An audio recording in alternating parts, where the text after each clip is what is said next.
Que Dieu vous bénisse, chers frères, chères sœurs.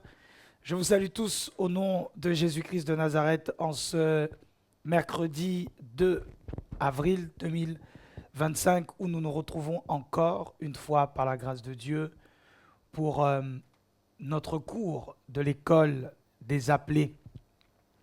Alors, comme nous le faisons chaque mercredi et d'ailleurs pour chaque culte, j'invite tout le monde à faire les 3 actions, c'est-à-dire à commenter, à partager ce live, à liker ce live, frères et sœurs.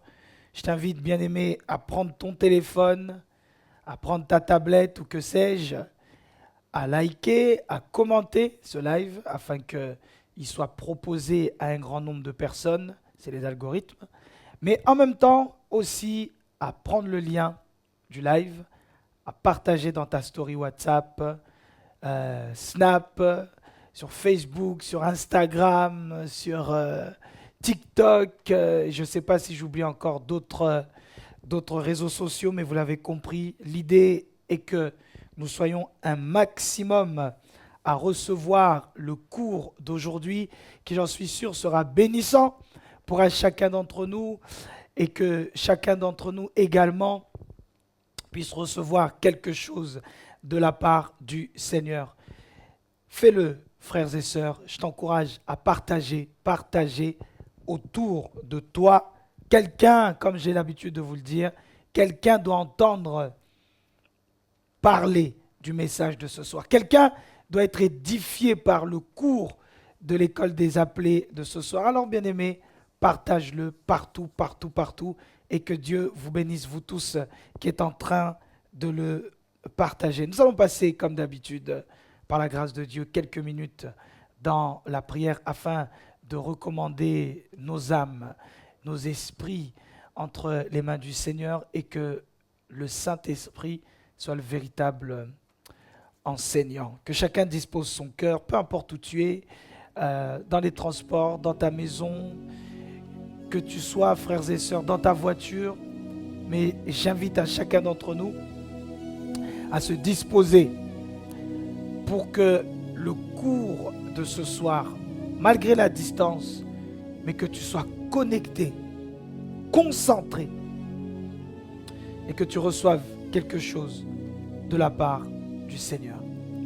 Yahweh, nous nous recommandons entre tes mains. Nous tous qui sommes maintenant connectés sur la chaîne YouTube La Paix de l'Éternel Média, je prie, Éternel Dieu des armées, que nos cœurs, nos âmes, nos esprits, nos pensées soient captifs à ta parole.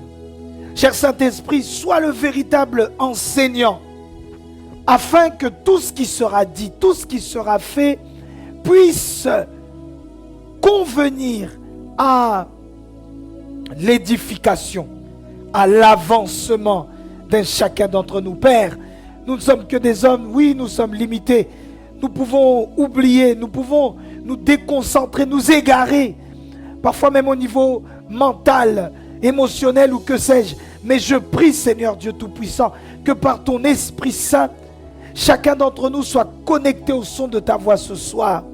Yahweh, je prie que chacun d'entre nous puisse écouter, entendre le Réma, la parole qui sera diffusée, partagée ce soir. Yahweh, il est écrit dans ta parole que il est écrit, Seigneur Dieu Tout-Puissant, que les écrits tu, mais c'est ton esprit, Seigneur, qui donne la vie. Là où la lettre, Seigneur, est morte, là où la lettre, Seigneur Dieu Tout-Puissant, ne vit pas et ne donne pas la vie, l'esprit vivifie. Alors nous demandons à ce que ton Esprit Saint soit diffusé ce soir. Nous allons nous appuyer sur la parole de Dieu, mais nous ne voulons pas nous appuyer sur l'hébreu, le grec, le français, le latin ou autre. Nous voulons que l'esprit de la parole soit diffusé. Et nous t'en supplions, Yahweh, viens intervenir. Viens nous enseigner. Viens nous parler, à commencer par moi-même. Par nous qui sommes ici dans cette salle. Et même nos bien-aimés qui nous suivent de partout. Viens, cher Saint-Esprit, nous édifier, nous fortifier. Que chaque appelé qui va suivre ce cours puisse recevoir quelque chose qui vient de toi.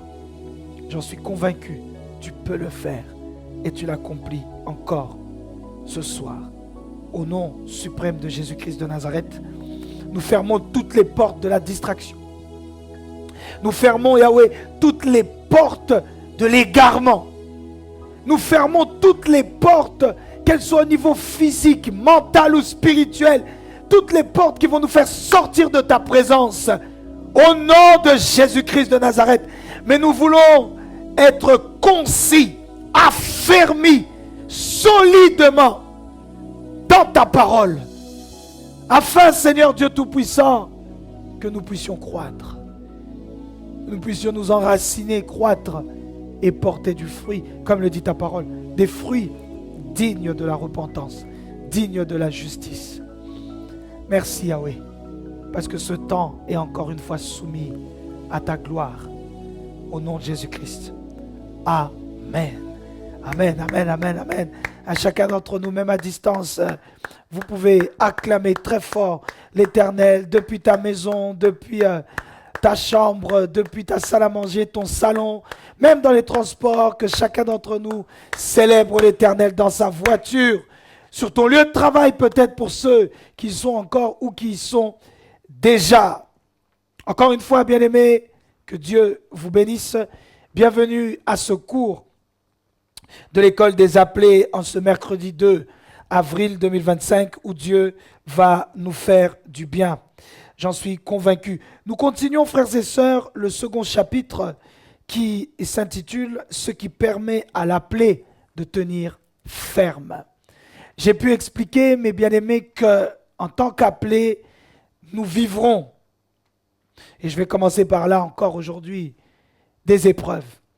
Cher appelé, si tu ne le sais pas, je te l'apprends, et si tu le sais déjà, je te le confirme ou te le répète, tu seras éprouvé. Ça veut dire que tu vivras des circonstances, et ça, notez-le s'il vous plaît encore une fois, peu importe le domaine de ton appel, tu vivras des circonstances où tu seras éprouvé. Et aujourd'hui, j'ajoute encore une notion, c'est que parfois ces épreuves seront dues à ta faute, mais il y aura des fois où tu n'auras rien fait.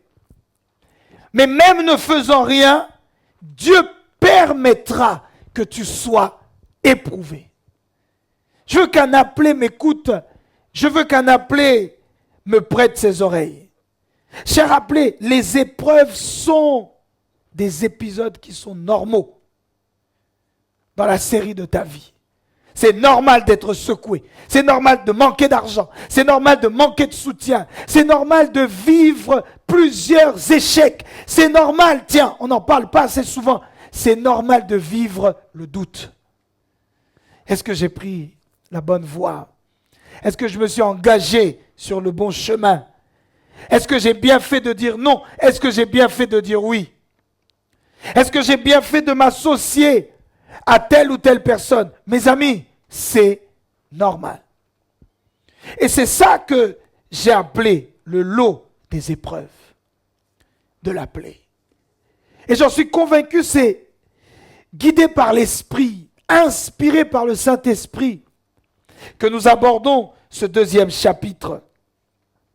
Ce qui permet à l'appelé de tenir ferme. Pourquoi? Parce que, bien aimé, dans ce temps de tempête, dans ce temps d'orage, dans ce temps de difficulté, il y a des capacités de s'en sortir.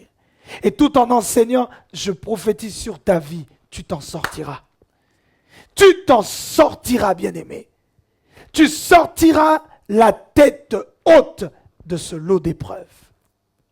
J'ai rappelé, mais pour cela, il y a des principes. Vous remarquerez que je n'ai rien inventé. Tout ce que je vous dis, je me base sur la parole de Dieu.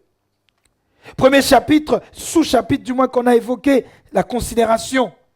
Ça te permettra de tenir ferme. Deuxièmement, on a évoqué, on l'a fini la semaine dernière, la vie de jeûne et de prière. Et avant qu'on passe aujourd'hui au troisième sous-chapitre, un verset que j'ai lu et mieux compris cette semaine, j'ai eu à cœur de vous le partager. C'est Luc chapitre 21, verset 34. Je suis toujours donc dans le deuxième sous-chapitre qui s'intitule la vie de jeûne et de prière. Et pour finir du coup sur la partie jeûne, j'aimerais te donner un verset. C'est Jésus qui parle. Luc chapitre 21, verset 34. Et il dit, prenez garde à vous-même, de crainte que vos cœurs ne s'apesantissent. Mais regarde, ce qui appesantit un cœur, je crois que les médias m'aident. Regarde ce qui peut appesantir un cœur. Ce sont les excès du manger et du boire. Mes frères, manger et boire peut être un moment tellement lourd. Ça peut être à la fois tellement conséquent que ton cœur peut s'appesantir. Ton cœur peut s'alourdir. Il cite les soucis de la vie. Oui, ok. Mais pour remettre les choses dans notre contexte, par rapport à la vie de jeûne et de prière, c'est que les excès de table, les excès du manger et du boire peuvent appesantir ton cœur. Ça peut te rendre lourd. Voilà pourquoi je conseille toujours à tous les chrétiens. C'est même pas les appelés, mais c'est tous les chrétiens, même si tu as compris, quand je dis appelés, je parle de chrétiens. Quand je parle des chrétiens, je parle des appelés. Je conseille toujours à tout chrétien de jeûner au moins une fois par semaine. Pour moi, bien aimé, c'est le strict minimum. Une semaine, 7 jours, c'est un cycle. Tu ne peux pas, durant tout un cycle, manger tous les jours. Tous les jours, t'empiffrer, manger, boire, tous les jours, tous les jours, tous les jours, tous les jours, mes frères, il y a un problème sans t'en rendre compte. Ton cœur est peut-être lourd. Ton cœur, comme le dit Jésus ici, est peut-être appesanti. Apprends à te discipliner, même en ce qui concerne le manger et le boire. C'était un complément du sous-chapitre 2 qu'on a évoqué la semaine dernière. J'aborde aujourd'hui le troisième sous-chapitre, ce qui te permettra de tenir ferme, bien-aimé. Troisièmement, c'est la connaissance. La connaissance. Sous-chapitre 3, bien-aimé, c'est la connaissance. Que chacun l'écrive dans ses notes. Et d'ailleurs, je ne peux pas vous écouter, mais je peux vous lire. Donc que chacun écrive même en commentaire de ce live, la connaissance. Écris-le, bien-aimé. La connaissance, la connaissance.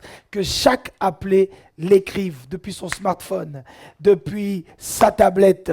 Si tu me suis depuis un ordinateur, tu peux le faire. Si tu me suis depuis la télé de ta maison, je crois qu'il n'y a pas de tactile, il n'y a pas d'écran, il n'y a pas de clavier. Donc bon, ça on peut comprendre. Mais vous tous qui avez la capacité d'écrire la connaissance, je veux lire dans les commentaires la connaissance. Parce que C'est le troisième sous-chapitre qu'on va évoquer ensemble. La connaissance. Frères, nous allons aborder ici des éléments qui vont à nous tous nous permettre de comprendre que celui qui connaît est plus ferme que celui qui ne connaît pas.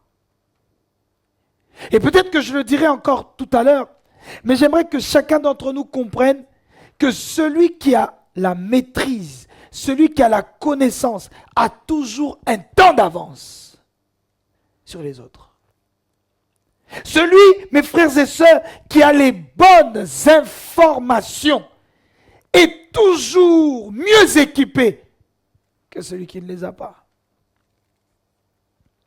Mes frères et sœurs, la connaissance, c'est ce qui te permettra d'être ferme.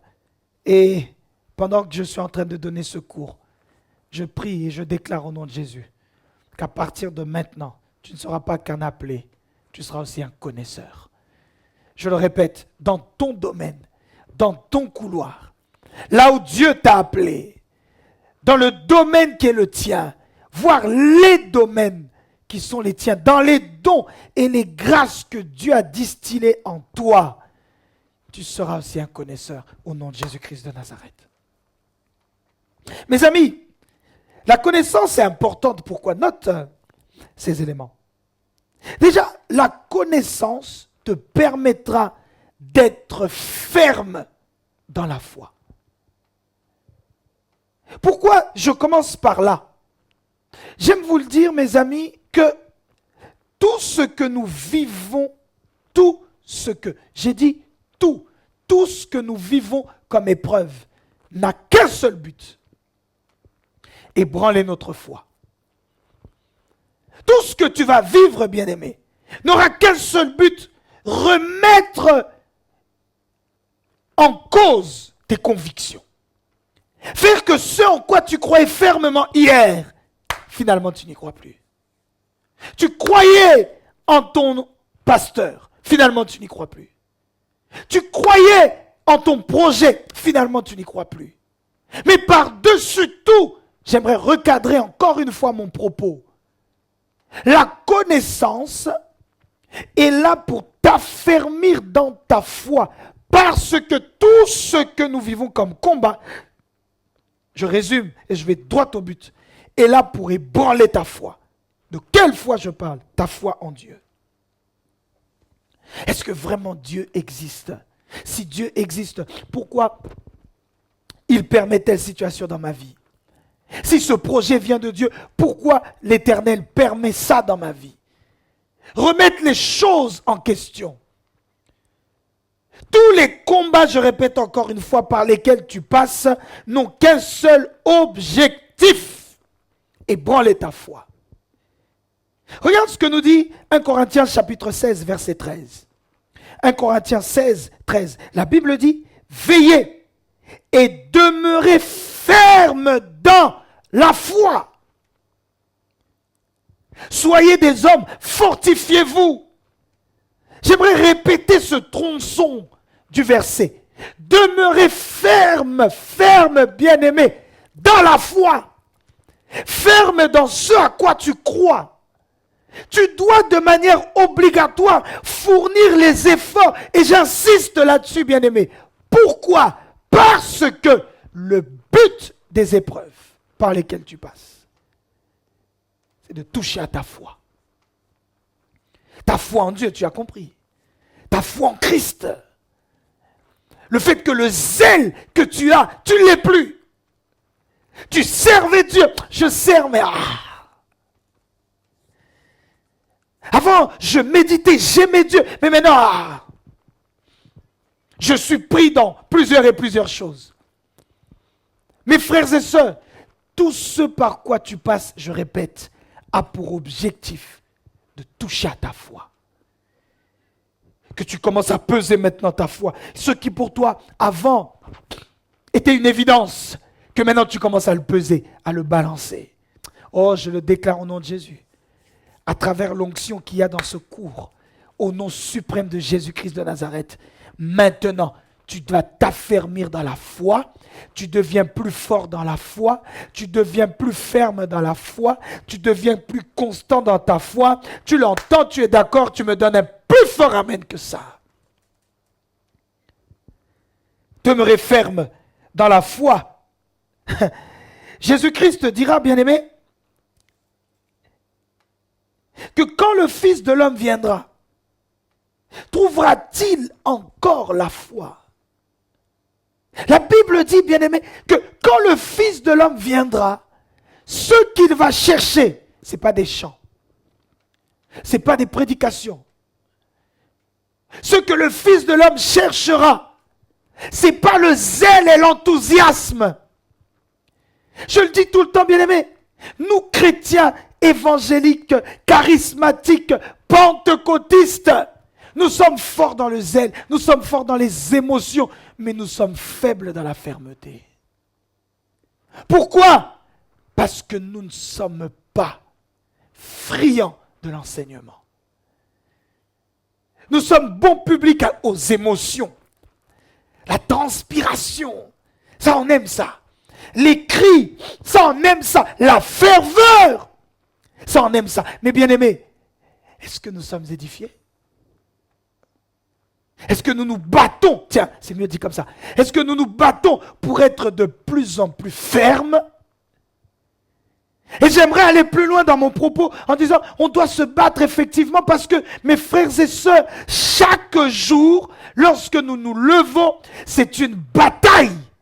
L'ennemi va tout faire pour qu'en dormant le soir, tu ne crois moins que le matin quand tu t'es réveillé.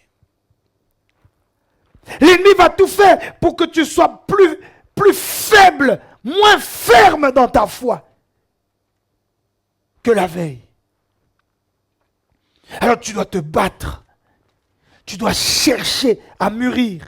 Chercher, je reprends les termes, à être ferme. Te fortifier, bien-aimé.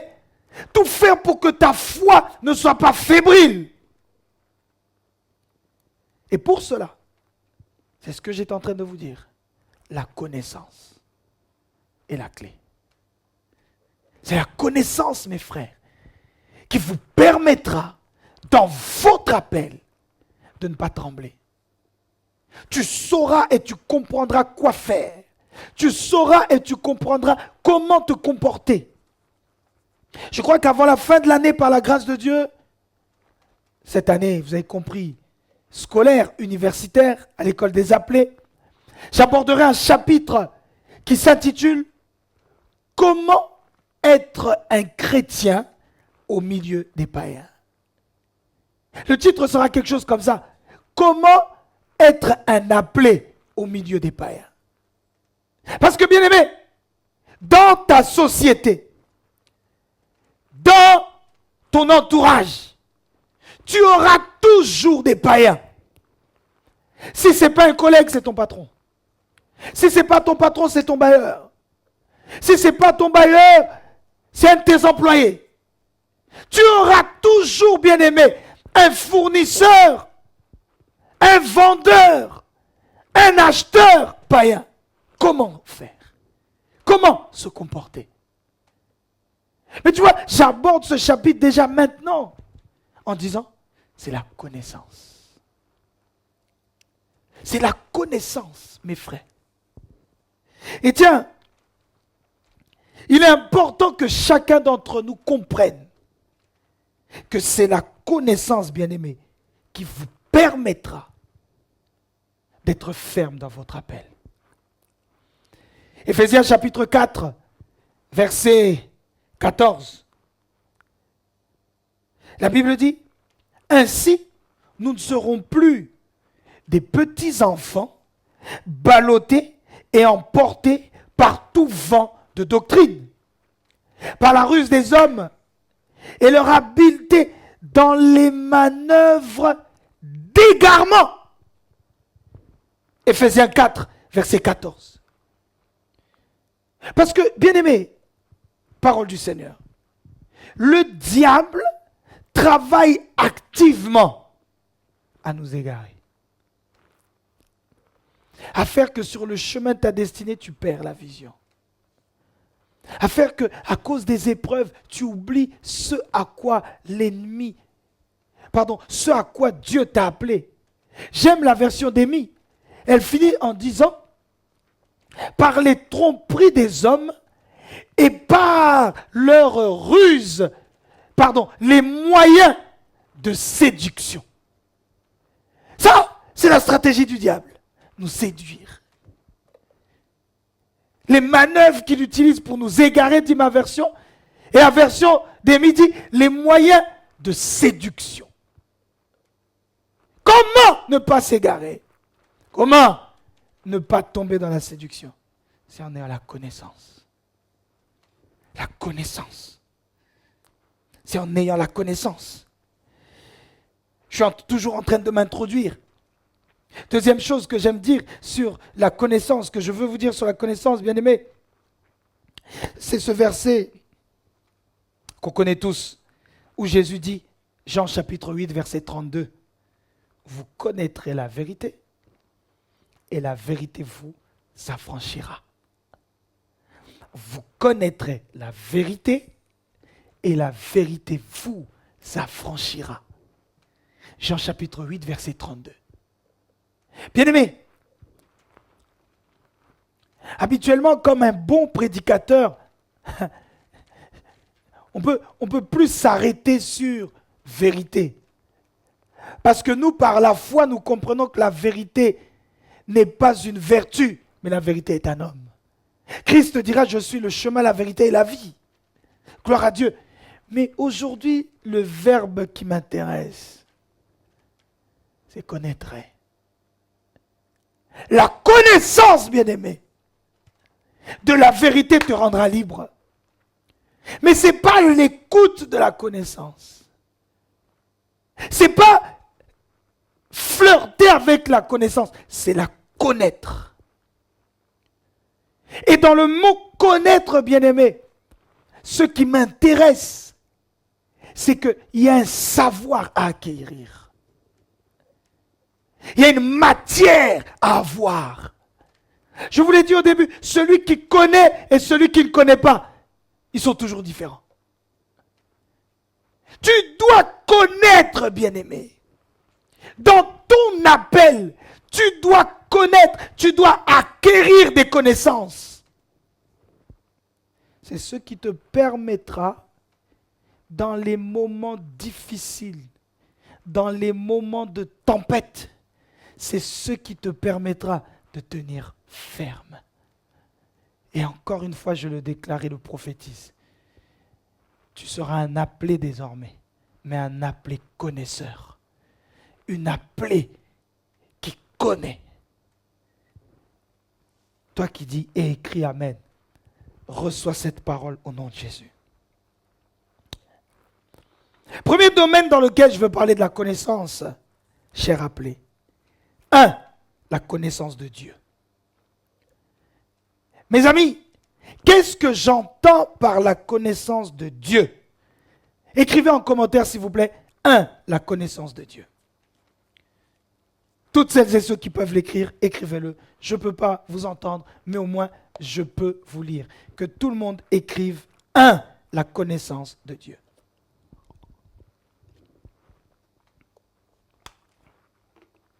La connaissance de Dieu. Quand tu l'écris, ça fait comme si tu disais au voisin. Tu vois, quand on est à l'église, on dit, dis à ton voisin, la connaissance de Dieu, la connaissance de Dieu. Ok, très bien. Maintenant, toi, écris-le en commentaire. Numéro 1, la connaissance de Dieu.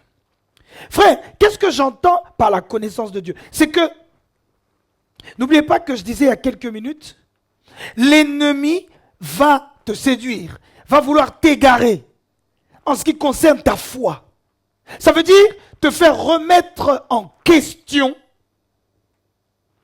des points qui sont essentiels et qui font ta foi en Jésus-Christ. Amen, amen. Aujourd'hui, on arrive à des chrétiens, des personnes qui prétendent être chrétiennes, mais qui reviennent sur des basiques de la foi chrétienne. Faites très attention, c'est ça une tactique, un moyen d'égarement. Une stratégie de séduction. Tu es chrétien. Mais ça, ce qui est écrit dans la parole, ça a été changé. En fait, Jésus est le Fils de Dieu, mais il n'est pas vraiment Dieu.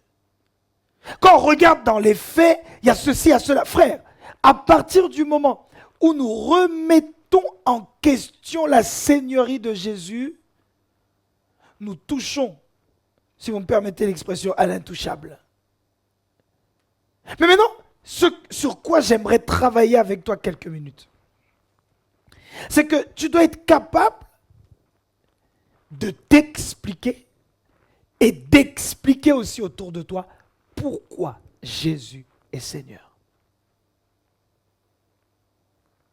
Parce que mes frères, à partir du moment où tu n'es pas capable de l'expliquer, celui qui sera capable de t'expliquer le contraire, il va t'emporter. Celui qui sera capable de te démontrer le contraire, elle va t'emporter. Il y a 2 questions basiques sur lesquelles j'aimerais répondre maintenant. Première question, frères et sœurs, quand je parle de la connaissance de Dieu, première question, c'est déjà pourquoi Jésus est Dieu et en même temps le Fils de Dieu. Pourquoi? Pourquoi il est Dieu et en même temps le Fils de Dieu? J'aimerais vous parler de manière simple, de manière logique, de sorte à ce que chacun d'entre vous soit capable de répéter, soit convaincu déjà, c'est la première des choses, mais de 2, que chacun d'entre nous soit capable de l'expliquer, de l'exposer.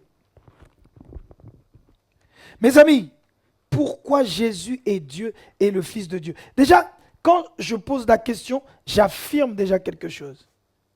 J'affirme donc que Jésus est Dieu et en même temps le Fils de Dieu. Donc, ceux qui se posent la question, mais il est Dieu ou il est le Fils de Dieu? Il est le Fils de Dieu ou il est Dieu? Frère, il est les deux. Il est les deux. J'ai rappelé. Et tu dois être capable d'y répondre. Christ est Dieu et à la fois le Fils de Dieu. Numéro 1, tu dois comprendre ça en te disant, numéro 1, que ce n'est pas normal, on ne peut pas le comprendre humainement. Peu importe avec qui tu discutes, et toi-même,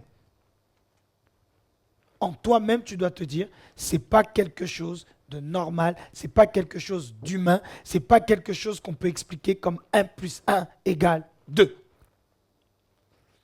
C'est un langage spirituel, c'est le langage de la foi.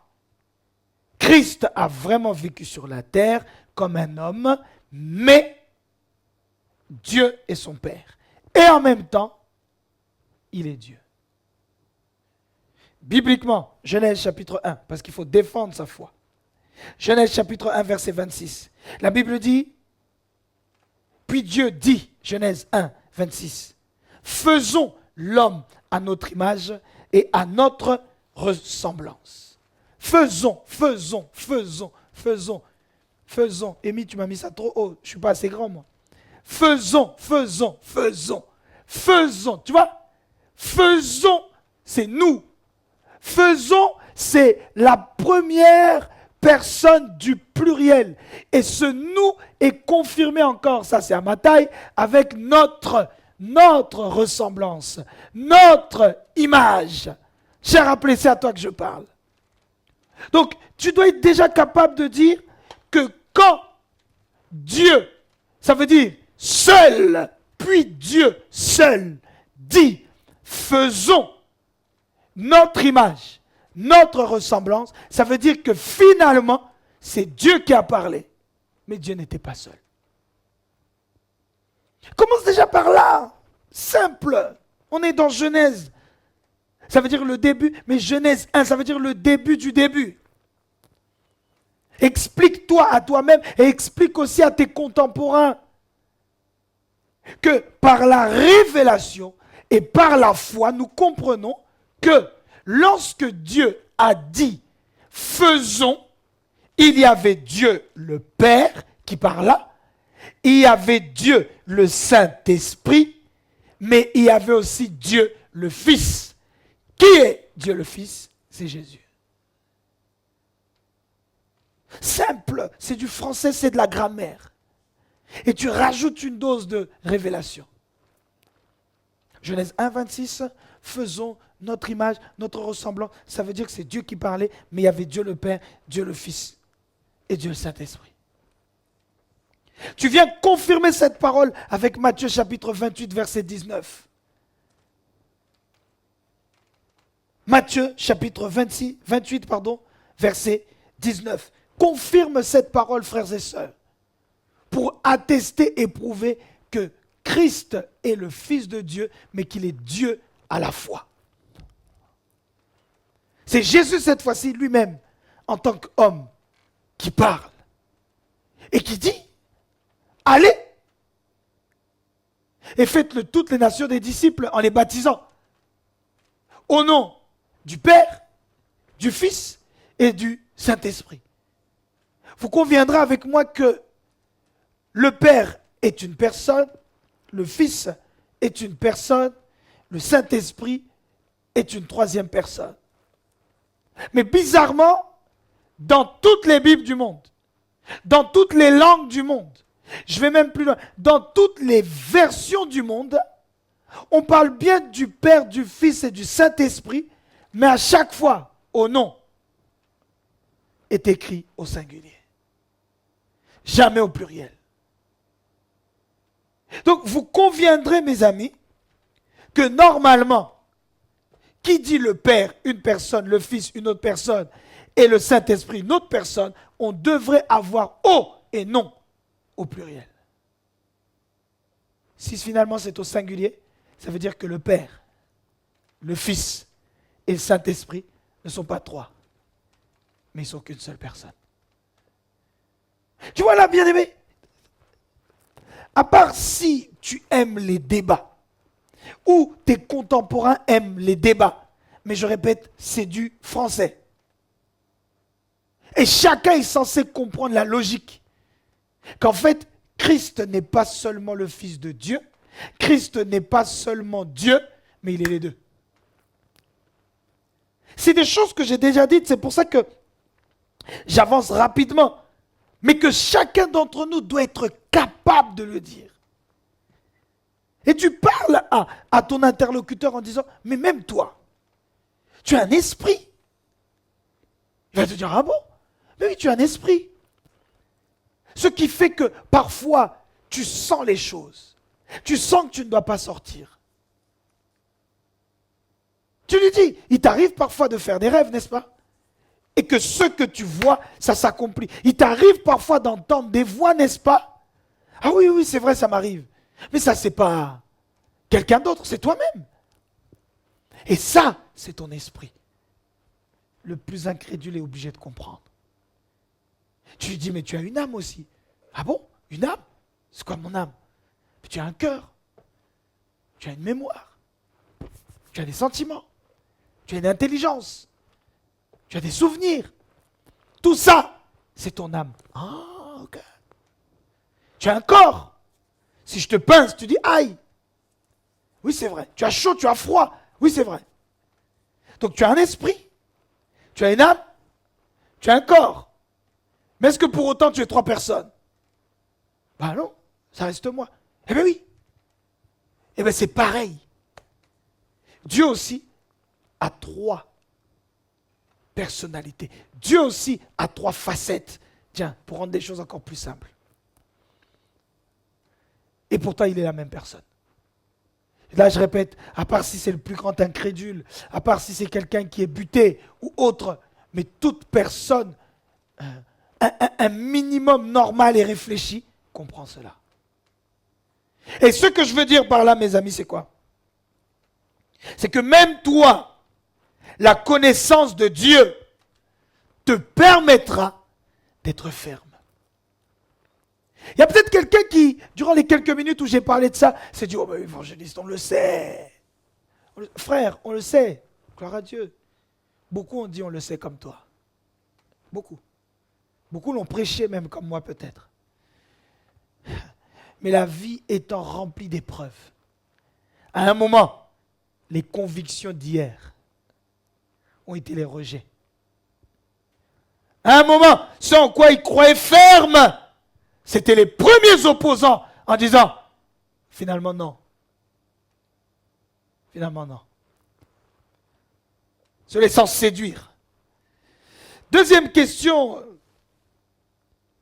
qui peut paraître standard, mais qui est importante, bien aimé.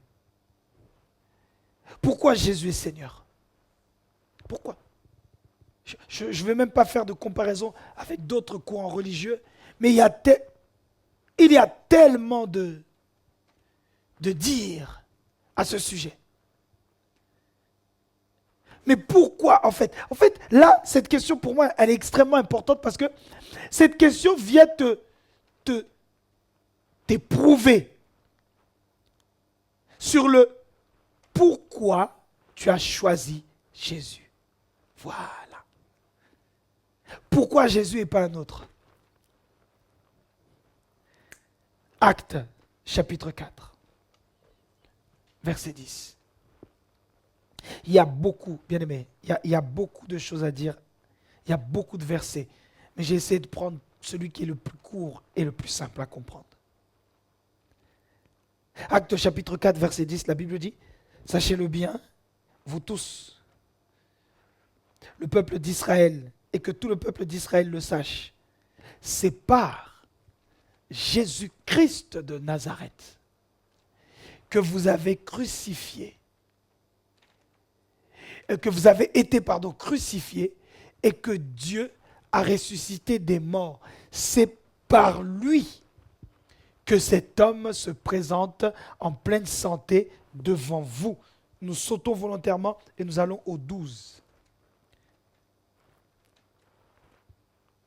Le verset 12 dit, « Il n'y a de salut en aucun autre, car sous le ciel, aucun autre nom qui a été donné parmi les hommes par lequel nous devrions être sauvés. » Les autres noms ne sont pas mauvais. Les autres noms ne sont pas à blasphémer ou à dénigrer, c'est mieux dit comme ça. Les autres noms ne sont pas à rabaisser. Mais les autres noms ne donnent pas le salut. Mes frères, les autres noms peuvent donner le mariage. Les autres noms peuvent donner des sociétés. Les autres noms peuvent donner l'argent. Mais quand il s'agit du salut, cette exclusivité est réservée à Jésus. Amen, amen.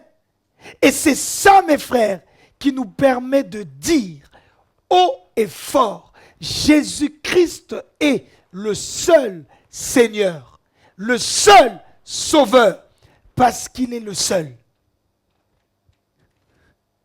qui nous donne une place au ciel. L'apôtre Pierre, dans son discours, est en train de parler du nom de Jésus. Verset 10. Et au 12, il dit, il n'y a de salut en aucun autre. Personne d'autre. Frère, aucun autre nom ne donne le salut, si ce n'est pas le nom de Jésus. Pourquoi Jésus est Seigneur? Acte chapitre 4. C'est ce à quoi nous venons de répondre à l'instant. Mes amis, je continue à vous le dire. C'est la connaissance qui te permettra de tenir ferme. Et là, j'étais en train de vous faire comprendre à travers deux questions qui ont l'air simples. Mais deux questions qui peuvent, bien aimé, venir secouer ta foi. Pourquoi Jésus est Dieu et le Fils de Dieu? Et pourquoi Jésus est Seigneur? Pourquoi je dis ça? Et je vais aller plus loin dans ma question, les amis. C'est pourquoi seul Jésus-Christ est Seigneur. Parce que d'autres vont te dire, oui, Jésus, c'est vrai, il a marqué son temps et effectivement, on continue à parler de lui. Effectivement, c'est vrai. Et d'autres même vont te dire, nous reconnaissons Jésus. Non, mais notre affaire n'est pas de reconnaître Jésus. Notre affaire est de reconnaître qu'il n'y a que Jésus. Et ça, bien-aimé, tu dois être capable de le défendre. Il y a d'autres versets, notamment Philippiens qui dit que il n'y a aucun autre nom qui est au-dessus du nom de Jésus. Dans les cieux, sur la terre et sous la terre, il a été élevé à la droite de Dieu le Père. Gloire à Dieu.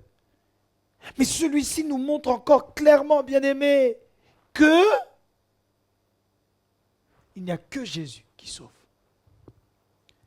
Et à cause de cela, c'est pour ça qu'il est Seigneur. Acclamons très fort le roi des rois. Acclamons-le. Alléluia. Après la connaissance de Dieu, numéro 2, la connaissance de soi. Est-ce que tout le monde peut écrire en commentaire la connaissance de soi, la connaissance de soi, la connaissance de soi, la connaissance de soi. La connaissance de soi. 2, la connaissance de soi. Mes frères, la connaissance de soi me fait penser au moins à 2 volets. Premier volet, bien aimé, donc petit a dans le 2, petit a de la connaissance de soi, c'est son identité en Christ. Il est important que chacun d'entre nous, frères et sœurs, connaisse son identité en Christ. Il est important que chacun d'entre nous connaisse son appel. Bien-aimé, avant de te donner quelques versets, il y a des choses que tu ne feras pas parce que tu sais qui tu es. Il y a, bien-aimé, des atmosphères dans lesquelles tu ne tomberas pas à cause de ta connaissance. Tu sais qui tu es. Il y a, bien-aimé, certainement des magouilles, des affaires sombres dans lesquelles tu ne tomberas pas. Pourquoi? Tu sais que je ne peux pas le faire. Oh mon Dieu, je ne l'ai pas écrit dans mes notes, mais souvenez-vous de Daniel. Daniel avec ses compagnons arrive dans la ville de leur déportation et on leur donne de la nourriture afin que durant 10 jours ils puissent se nourrir, boire et se présenter devant le roi.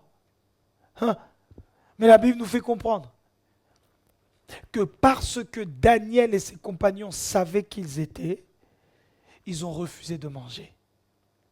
Mais regarde ce qu'ils disent.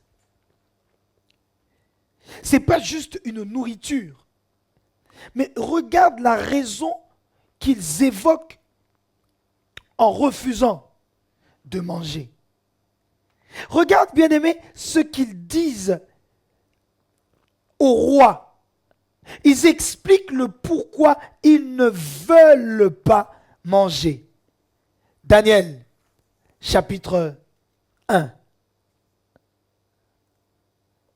La Bible dit, frère, qu'on leur proposa de la nourriture. Daniel, chapitre 1, au verset 8.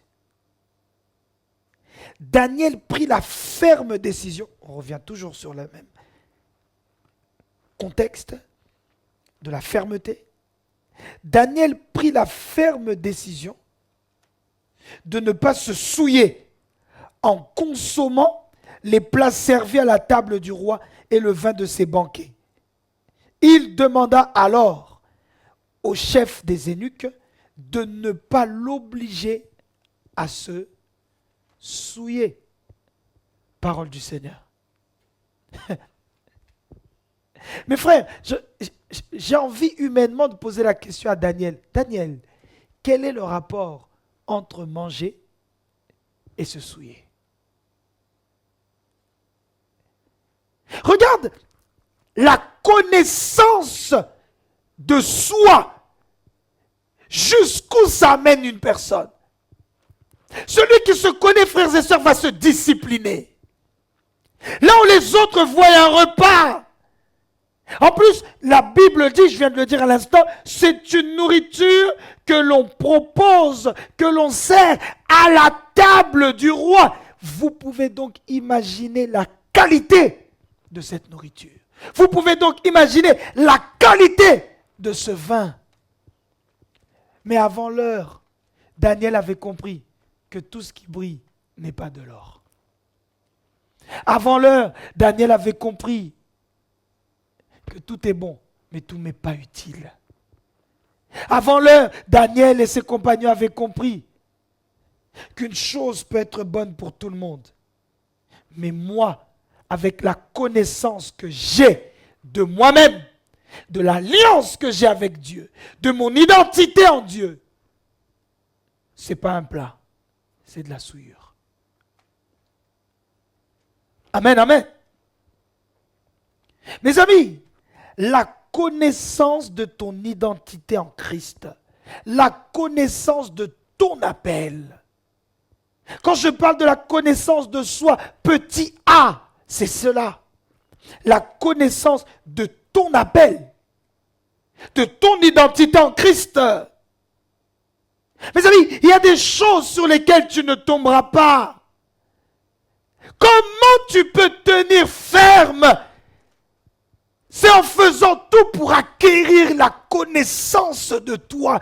J'en ai beaucoup parlé au début. La connaissance de ton appel. À quoi Dieu m'a-t-il appelé? Ça doit être le cri de toute personne qui est en train de se poser des questions. Ça doit être le cri de toute personne qui est en train de tâtonner. Bien aimé, il y a des fois tu tâtonnes dans la vie parce que tu ne sais pas là où tu dois aller. Tu ne le comprends pas. Tu fais pour faire. Mon frère, ma soeur, la connaissance de soi, petit a, je répète, ton identité en Christ, la connaissance de ton appel. 1 Pierre chapitre 2, verset 16.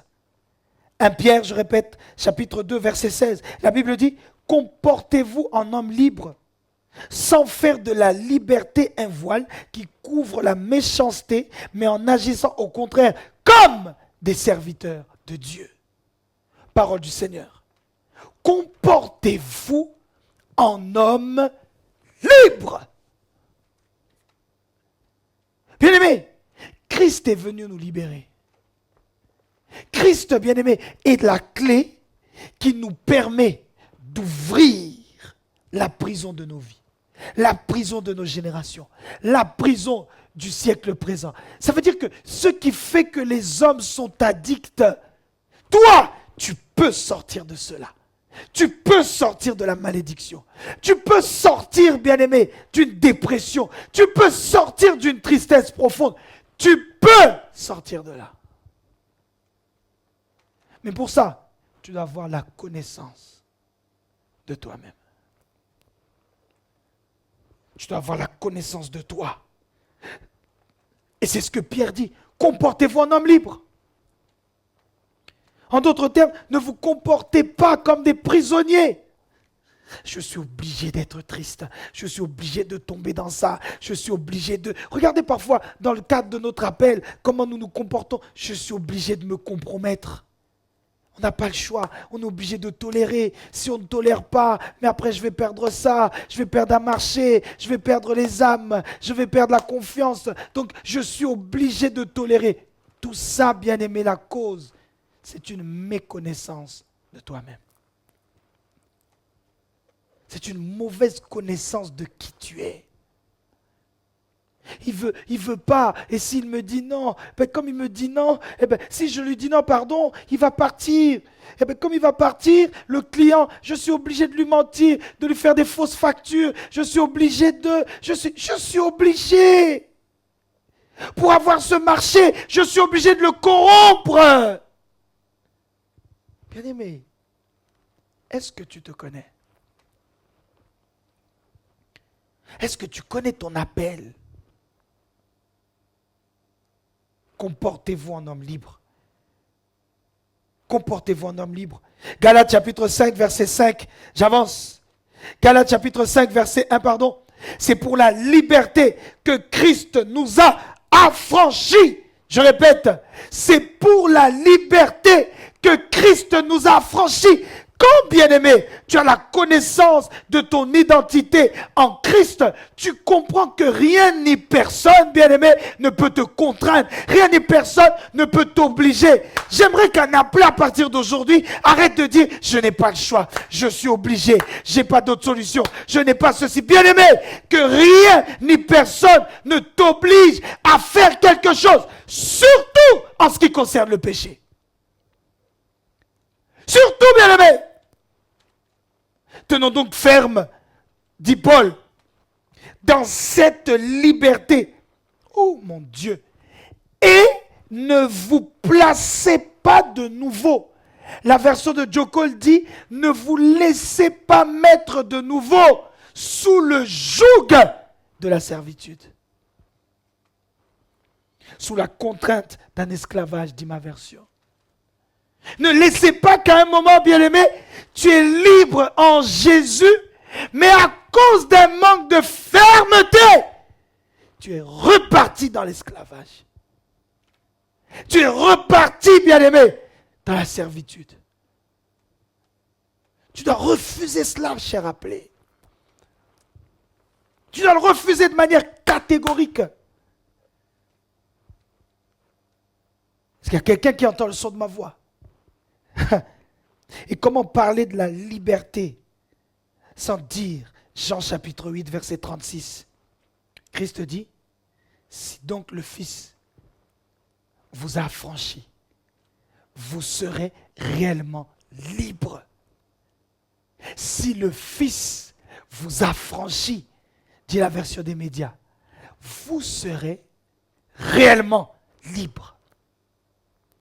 Celui qui acquiert la connaissance de soi, celui qui acquiert la connaissance de son identité en Christ, bien-aimé, il sort des jougs de l'ennemi, que ça s'appelle l'argent, que ça s'appelle le péché, que ça s'appelle l'orgueil, que ça s'appelle, bien-aimé, l'impudicité, la fornication, la compromission face, bien-aimé, à l'argent, à la corruption, à la notoriété. Tu ne tombes pas dans ça parce que tu comprends qu'il n'y a rien de plus important que ma relation avec Dieu. Mais plus que ça, tu comprends, bien-aimé, qu'en Christ, tu es plus que vainqueur. En Christ, tu as la capacité. Tu n'es pas obligé de tomber dans cette prison. Tu n'es pas obligé de tomber dans ce piège. Tu n'es pas obligé de dire oui à ce qui ne va pas en harmonie avec tes convictions. Il y a quelqu'un qui entend le son de ma voix. Il y a un appelé qui est censé dire un fort amen à ce que je dis ici. Tu n'es pas obligé de céder. Tu n'es pas obligé de tomber. Tu n'es pas obligé de te dire, je n'ai pas le choix. Comme je n'ai pas le choix, comme je veux plus d'argent, je suis obligé de mentir. Comme je veux plus de ceci, je suis obligé de faire cela. Je ne veux pas, mais je n'ai pas le choix. Dieu lui-même comprend. Non, Dieu comprend que tu n'as pas la connaissance. Dieu comprend que tu n'as pas la connaissance. Mon frère, quand tu as la connaissance, tu es capable de te dire, je suis libre. Je suis libre de toute pression. Je suis libre de tout chantage. Si tu ne fais pas ça, tu n'auras pas ça. Et comme tu n'auras pas ça, eh bien, ta société ne va pas avancer. Mes amis, combien se lancent et se sont donnés dans des loges occultes sous la pression. Tu veux monter? Ben pour monter, de manière obligatoire, tu dois signer, tu dois céder, tu dois accepter, tu dois dire oui, tu dois. Les amis, oh mon Dieu, j'aimerais le dire comme ça. En Christ, personne ne t'oblige. Personne ne te soumet. La Bible déclare, soumettez-vous à la parole de Dieu. La Bible ne dit pas, soumettez-vous à la parole de Dieu, mais en même temps, soumettez-vous aussi aux situations de ce monde. Soumettez-vous à la parole de Dieu, mais en même temps, soumettez-vous à l'argent, soumettez-vous à la pression, soumettez-vous à vos ennemis, soumettez-vous à ma parole, mais en même temps, soumettez-vous à ceci ou à cela. Mon frère, ma soeur, tu dois être capable de te positionner. Mais pour cela, tu dois acquérir la connaissance. Tu dois acquérir la connaissance. Deuxième chose, mes frères, que je sous-entends, par la connaissance de soi, souvenez-vous que j'ai dit que petit a, c'est l'identité en Christ, et petit b de la connaissance de soi, c'est mon frère, c'est très important. Tu dois connaître tes forces et tes limites. Écoutez-moi bien, s'il vous plaît. Tu dois connaître tes forces et tes limites. La connaissance de soi, c'est l'identité en Christ, c'est vrai. Mais c'est aussi, bien aimé, le fait de connaître ses forces et ses limites. Le fait de connaître ses acquis, ses atouts, mais aussi de savoir, il me manque ça. Entrepreneur, tu dois savoir, je suis bon en gestion de clients. Je suis bon en commerce. Mais je ne suis pas très fort en communication. Mais je ne suis pas très fort en comptabilité. Tu dois connaître tes forces et tes faiblesses, mon frère, ma soeur. Tu dois être capable de te dire, il me manque ceci, il me manque cela. La connaissance de soi, c'est aussi savoir faire un inventaire de ce que tu as. Parce que mon frère, on a tous quelque chose. Je vous l'ai déjà prêché à plusieurs reprises. Mais nous tous aussi, il nous manque quelque chose. Oui, on a tous quelque chose, mais nous tous, il nous manque aussi quelque chose. Il nous manque des compétences. Il nous manque des grâces. Il nous manque des dons. 2 Corinthiens chapitre 13, verset 5, la Bible dit, examinez-vous vous-même pour savoir si vous êtes dans la foi. Éprouvez-vous vous-même. Ne reconnaissez-vous pas que Christ est en vous? Parole du Seigneur. Paul le dit ici, bien-aimé, et il parle d'examen dans la foi. Oui. Mais je crois à coup sûr, bien-aimé, qu'un examen dans la foi par rapport notamment au premier point qu'on a évoqué, nous amènera toujours aussi à réfléchir en ce qui concerne nos dons, nos compétences, nos acquis.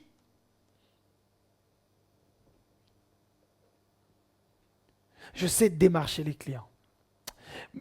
Mais j'ai remarqué qu'en suivi de clientèle, je ne suis pas très fort. Tu vois, dans le commerce, on dit souvent qu'il y a, globalement, dans le commerce, on dit qu'il y a deux types de commerciaux. Il y a les chasseurs et les éleveurs. Les chasseurs, c'est ceux qui peuvent partir de rien quasiment.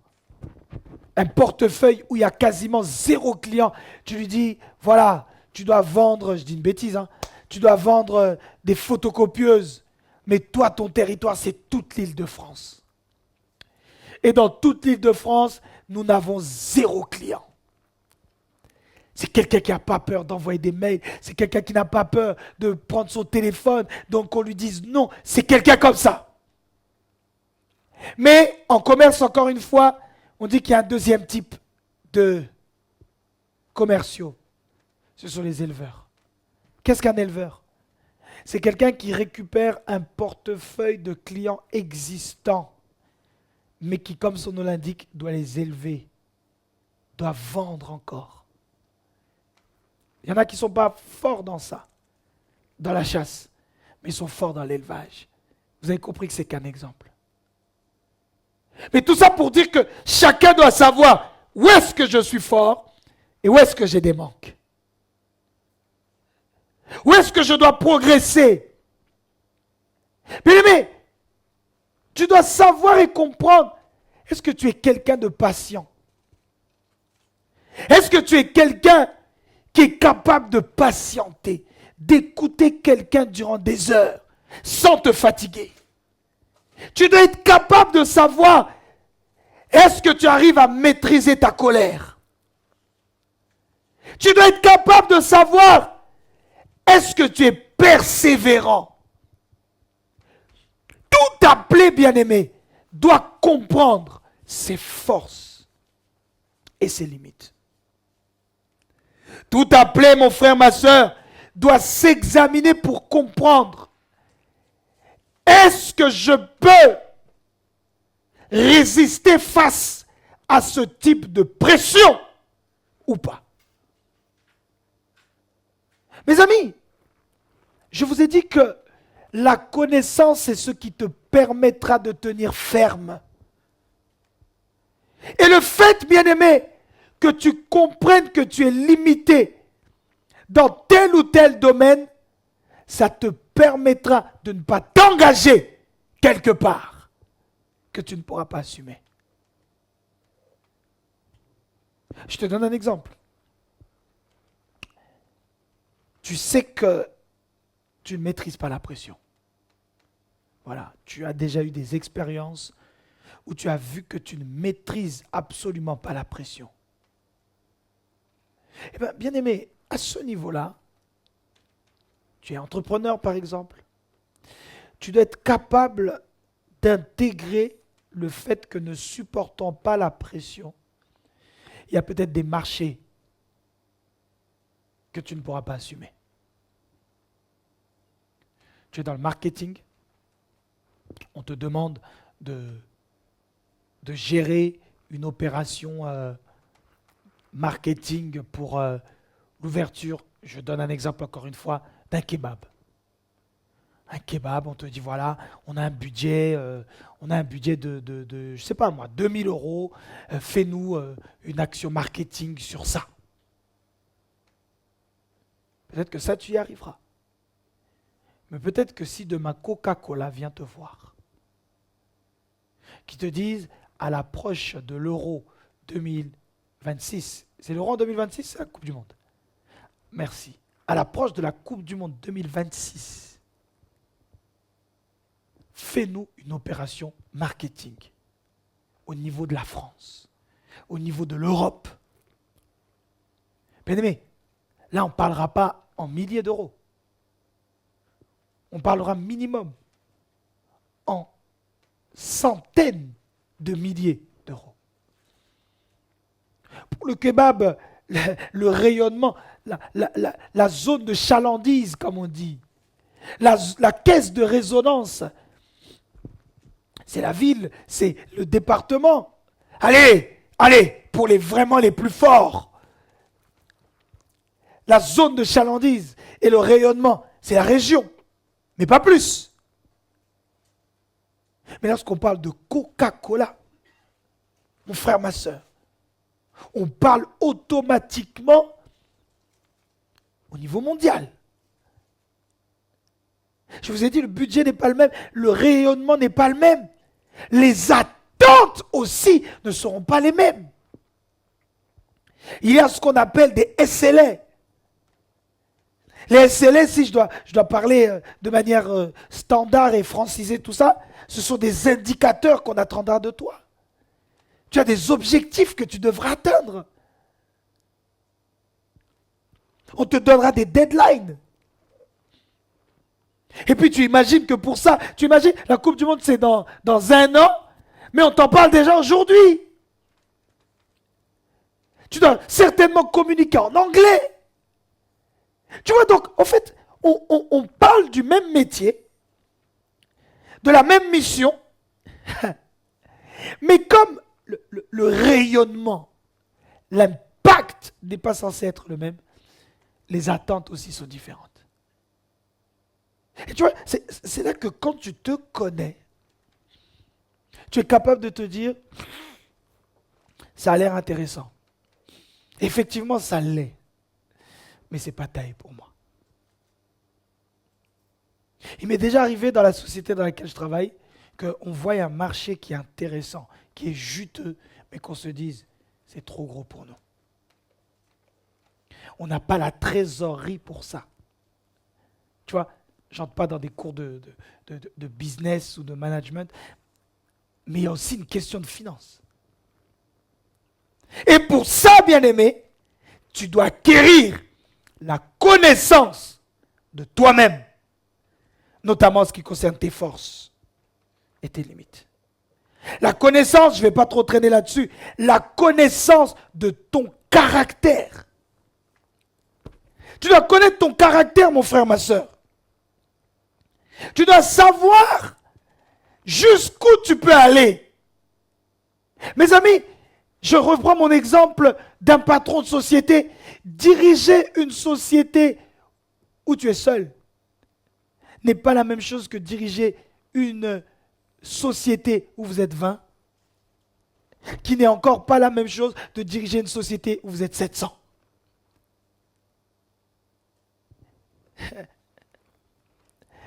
Ces trois entrepreneurs-là vont s'appeler dirigeants d'entreprise. Ces trois entrepreneurs vont s'appeler entrepreneurs, si vous me permettez l'expression, chefs d'entreprise. Mais je vous assure, ils n'ont pas les mêmes responsabilités. Je vais plus loin. Je vous assure, ils ont le même poste. Mais les trois postes que je viens de citer ne demandent pas les mêmes compétences. Alors, il convient à chacun d'entre nous de savoir jusqu'où je peux aller. Tu dois comprendre ton caractère. Tu dois t'étudier toi-même. Tu dois savoir jusqu'où tu peux aller. Tu dois savoir ce que tu peux encaisser et ce que tu ne peux pas. J'insiste, bien-aimé. La connaissance, c'est ce qui te permettra de tenir ferme. Et en termes de connaissance, je suis toujours dans mon petit B.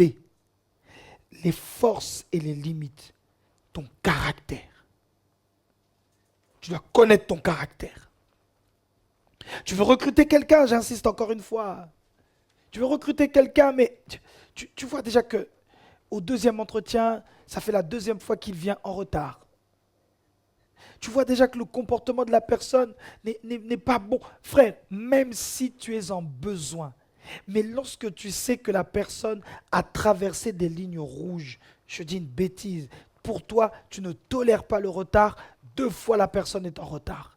Premier rendez-vous en ligne, il est en retard, au lieu de midi, et il s'est connecté à midi 4. Et toi, ça te donne de l'herpès. Tu te dis, mais comment en ligne quelqu'un peut être en retard? Deuxième rendez-vous, parce que tu as fait l'impasse, tu reçois la personne, rendez-vous à 10h, la personne, au lieu d'arriver à 10h, elle arrive à 10h08, à 10h07, à 10h15. Et si pour toi c'est inconcevable, tu ne l'intègres pas, bien aimé, sois capable, même si tu as un besoin, de refuser le candidat. Sois capable. Parce que si demain, il recommence. Même s'il t'avait promis qu'il ne le referait pas. Mais est-ce que tu seras capable d'encaisser? Ou est-ce qu'au contraire, tu ne vas pas réagir d'une manière disproportionnée? Amen ou pas amen? J'aimerais que chacun d'entre nous comprenne cela. Pendant qu'aujourd'hui, je vais m'arrêter ici. Parce que je crois que pour aujourd'hui, il y a eu beaucoup de matières déjà qui ont été données. J'ai introduit, frères et sœurs, en disant, le sous-chapitre qu'on a abordé aujourd'hui, du moins commencé, c'est la connaissance. Pour tenir ferme dans les moments difficiles. J'ai commencé par expliquer qu'est-ce que être ferme dans la foi. Deuxième chose pour m'introduire, j'ai parlé de la connaissance en elle-même. Et ensuite, pour aller plus loin, j'ai essayé de dire ce à quoi je pense quand je dis la connaissance. Numéro 1, nous avons parlé de la connaissance de Dieu, avec les 2 questions que j'ai posées. Numéro 2, j'ai parlé de la connaissance de soi-même. Et les 2 sous-points qui ont été évoqués. Numéro 1, petit a du coup. Son identité en Christ, que chacun doit connaître. Mais également, chacun doit connaître ses forces, ses faiblesses, son caractère, son tempérament. Chacun doit les connaître, bien-aimé. Et là où vous êtes, je prie qu'au nom de Jésus, que Dieu vous bénisse, que Dieu bénisse sa parole, que chacun d'entre vous acquiert la connaissance, domine la connaissance, progresse dans la connaissance, que chacun d'entre nous cherche Dieu davantage. Nous allons prier quelques minutes, mais que chacun d'entre vous soit capable d'aller plus loin, de chercher Dieu plus loin. Shaddai Rosa Kayamanda. J'invite à chacun d'entre nous à commencer à prier en se disant: Seigneur, je veux aller plus loin. Je veux aller plus loin dans la connaissance. On a abordé 2 types de connaissances, la connaissance de Dieu et la connaissance de soi. Que chacun d'entre nous élève sa voix. Seigneur, nous avons besoin d'acquérir la connaissance. La connaissance de nous-mêmes. La connaissance, Seigneur, de ta parole. La connaissance, Jésus, de ta personne.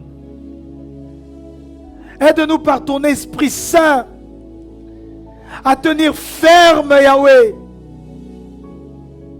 en avançant notamment dans la connaissance. Que la connaissance pour nous ne soit pas un mirage. Que la connaissance pour nous ne soit pas une histoire. Mais je prie au Père que pour nous la connaissance soit notre partage. Nous voulons aller plus loin, Seigneur. Nous voulons aller plus loin dans la maîtrise de la connaissance. Nous voulons aller plus loin, Yahweh, dans la compréhension de qui tu es. Nous voulons aller plus loin, Tout-Puissant, dans le fait de savoir qu'en toi, nous avons une identité. Tu as payé un lourd tribut à la croix pour que nous tenions ferme, pour que nous ayons une identité en toi, ô Père. Aide-nous, Yahweh. Aide-nous, Tout-Puissant, que ça ne soit pas qu'une histoire, mais que cela soit notre vie. Que cela soit notre vie. Que nous soyons des hommes et des femmes capables de payer le prix pour acquérir la connaissance, d'aller plus loin, car nous avons compris, le diable travaille activement pour nous égarer, pour nous séduire, avec toute forme d'information, avec toute forme de déception. Mais Seigneur, afin que nos âmes soient fermes, afin que nos esprits soient en paix, afin que nous soyons bâtis, nous voulons la connaissance. Nous voulons la connaissance. De peur, comme il est écrit dans Ephésiens chapitre 4, de peur d'être ballotté par tout vent de doctrine. Dieu Tout-Puissant, Dieu de gloire, c'est de toi qu'il s'agit. Et comme nous l'avons dit depuis le début de cette école des appelés, nous comprenons que notre appel ne nous concerne pas que nous. Notre appel concerne plusieurs au milieu de nous, plusieurs autour de nous, plusieurs à côté de nous. Ne nous permets pas d'être faibles. Ne nous permets pas d'être faibles, mais au contraire, permets-nous de payer le prix pour acquérir la connaissance. Permets-nous de payer le prix pour acquérir la connaissance. Que ton nom soit béni. Au nom de Jésus-Christ. Amen. Gloire à Dieu. Gloire à Dieu, gloire à Dieu, gloire à Dieu. Je nous invite tous à acclamer très fort le Seigneur partout où nous sommes, partout où vous êtes, que chacun d'entre nous acclame très très fort l'Éternel, acclame très très fort le Seigneur Jésus-Christ. Mes frères et sœurs, l'Éternel est en train de nous amener lentement et sûrement vers l'acquisition de la connaissance. Et vous savez ce qui est de beau dans la connaissance, c'est qu'on n'a jamais tout. On ne connaît jamais tout. Il y a toujours plus à apprendre. Plus à apprendre, tu vois, dans les deux éléments que j'évoquais, il y a toujours plus à apprendre dans la connaissance de Dieu. Il y a toujours plus à apprendre dans la connaissance de toi-même. Oh, mais je le déclare au nom de Jésus. Personne ne va s'arrêter sur le côté. Personne ne va mettre un stop. Mais nous tous, nous allons foncer. Nous allons avancer tout droit, à pleine vitesse, sur l'autoroute de la connaissance. Au nom de Jésus-Christ de Nazareth. Pendant que j'étais en train de parler normalement, les informations concernant les offrandes sont en train de dérouler. Toutes celles et ceux qui veulent apporter à l'Éternel, parce que notamment Galates, entre autres, nous demande de partager nos biens avec ceux qui nous enseignent. Ainsi, frères, sœurs, je t'invite, selon ce que tu as, selon ce que tu peux, je vais même plus loin, selon ce que tu veux, que chacun d'entre nous apporte à l'Éternel. Bien sûr, on est en ligne donc de manière digitale et numérique. Que Dieu vous bénisse tous, chers frères et chères sœurs. Tu peux apporter ta dîme, tu peux apporter ton offrande, l'offrande du prophète via le compte PayPal de l'église, mais aussi via les coordonnées bancaires, et Dieu ne manquera pas de te bénir. Le temps pour moi, bien-aimé, avant de terminer, de nous rappeler le programme de cette fin de semaine. Nous sommes bénis, bien-aimés. Vraiment, je pèse mes mots et je considère ce que je dis.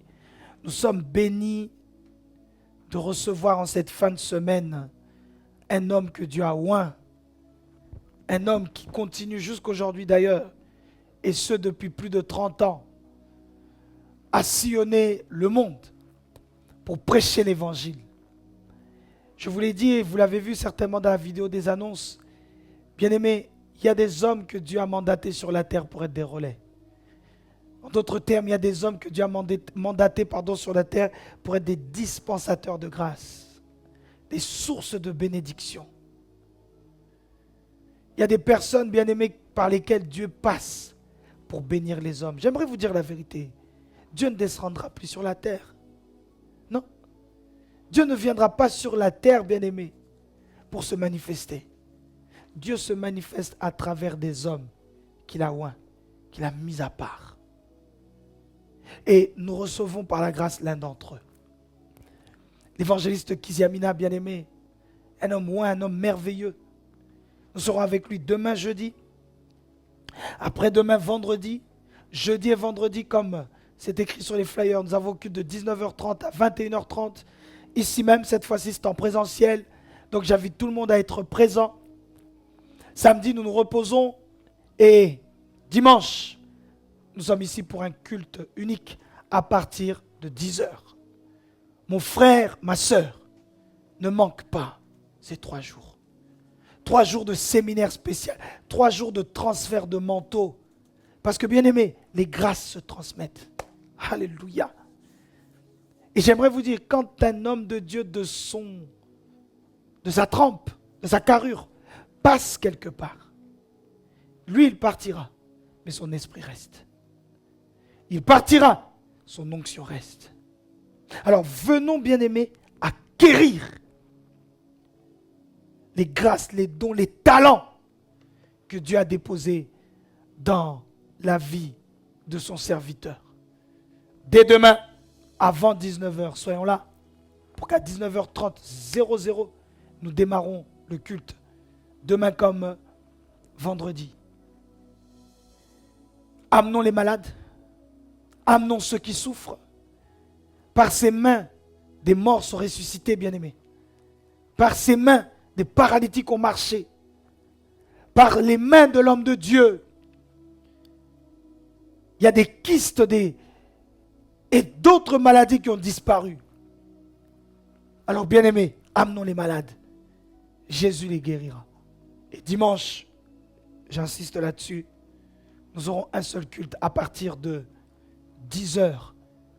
Que chacun se dispose, soit prêt pour recevoir encore une fois quelque chose de spécial. Et ce dimanche aussi, comme chaque premier dimanche de chaque mois, je pourrai prier pour tous les dîmeurs, toutes celles et ceux qui apportent leur dîme par espèce, par carte bleue, par virement, PayPal et ou bancaire.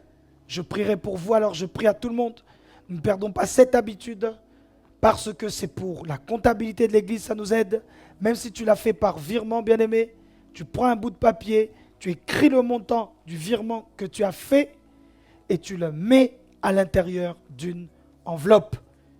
Parce que ces enveloppes nous serviront de point de contact. Que Dieu vous bénisse.